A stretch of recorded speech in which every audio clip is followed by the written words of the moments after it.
আসসালামু আলাইকুম। মাদার তেরেসার পর এই পৃথিবীতে যদি কোনো গড়িয়াসী মহাসী দয়ার সাগর উদার মনের একটা নারী থাকে, সেটা হচ্ছে আমাদের লায়লা আপু।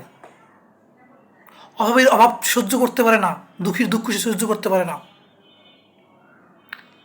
সে নিজ সন্তান, তার কোনো সন্তান নেই, রাস্তা থেকে টোকাই না, নিজ সন্তানের মতো লালন পালন করে। একটা ছোট্ট গল্প বলি আপনাদের। বহুকাল আগে বস্তি থেকে একটা টোকাই তুলে আনছিল লোক, সেটার নাম ছিল মামুন। পরে ওই লায়লা আপু করছে কি, ওই মামুনের জায়গার নাম লেখছে প্রিন্স মামুন। সেই মামুনকে লালন পালন করছে, খাওয়াই দাওয়াই, দুধ কালা দিয়ে খাওয়াইলেই বড় করছে। সেই মামুন এখন মাকে স্বীকৃতি দেয় না।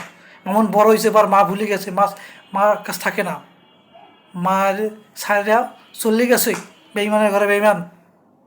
আহ, কারে পারলো আমাকে লায়লা আপু, দত্তক নিয়ে পাল্লে পুষে বড় করছে, আর গোলাপের প্রতি চলে গেছে মায়ের ছাড়িয়া।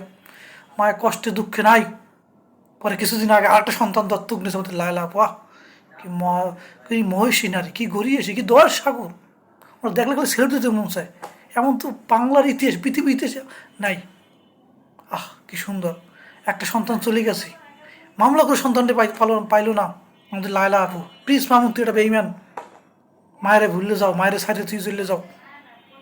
লায়লা আপু একটা সন্তান দত্তক নিয়েছে কয়েকদিন আগে। কি দয়ার সাগর আমার লায়লা আপু।